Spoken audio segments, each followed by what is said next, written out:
Hello friends, today we will learn about the calibration process of an pH meter and what is the significance of the calibration. The pH electrode, when dipped in the particular buffer or sample, converts pH value in corresponding millivolt value. This measured millivolt value may vary as per the combination of instrument, electrode and buffers. So we have to perform calibration of this combination of electrode, machine and the buffer. The electrode could be either filled with reference electrolyte, normally 3 molar KCl is used, or it would be a gel filled electrode where we cannot change the electrolyte. If we are using an electrode with reference electrolyte, this reference electrolyte level should be higher than the sample solution in the beaker. Theoretically, at 7 pH, the millivolt generated should be 0 millivolt, and after that each change in pH there is a shift of 59.16 millivolt. This is as per the theory. Towards acidic side, the millivolt shifts to the positive side, and for alkali the millivolt shifts to the negative side. You can see this in the table shown. The calibration can be done minimum of 2 points, because 2 points only form a line so that we can get a slope or inclination or tendency of the electrode will be shown by the slope. The offset is shift of millivolt from standard, that is theoretical value, and the standard line slope is considered as 100 or 1. So when it follows the theoretical values of millivolt corresponding pH, the equation of line or slope of the line rather is 100.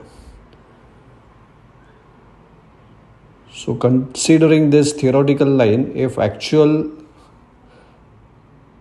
line is drawn with the actual measurement of the millivolt values for pH buffer, the range of slope would be between 92 to 105,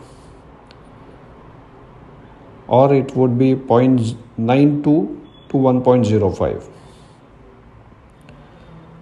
The allowed offset is plus or minus 30 millivolt. So if there is a shift of 30 millivolt from the theoretical value, it is allowed.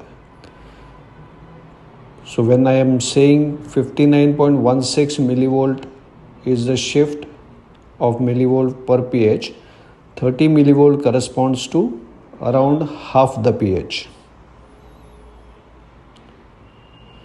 So as per the pharmacopoeia, we should calibrate either by 3 points, though 2 points are required to form a line. If it is 3 point, there will be a 3-point calibration, or we can also take 5-point calibration. So 5 different buffers will be used.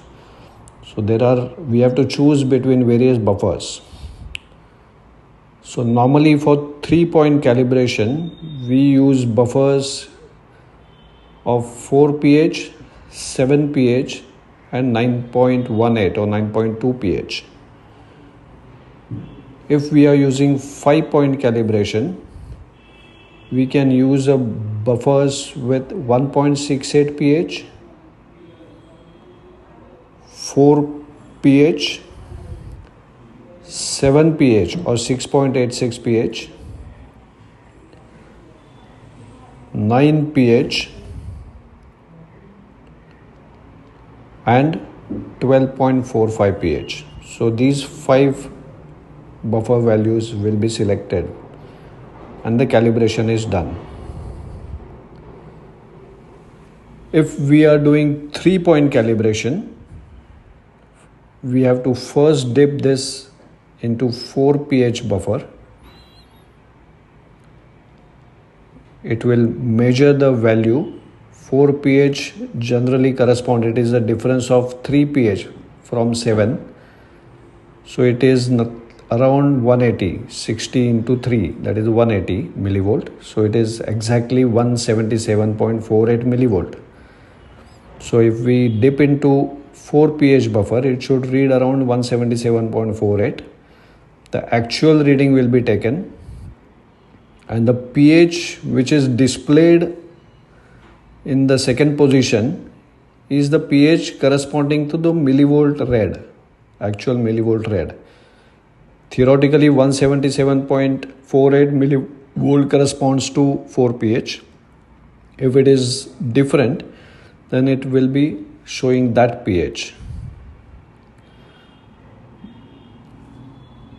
So once the 4 pH calibration or millivolt becomes stable, it will say that buffer is okay and put this into the next pH value.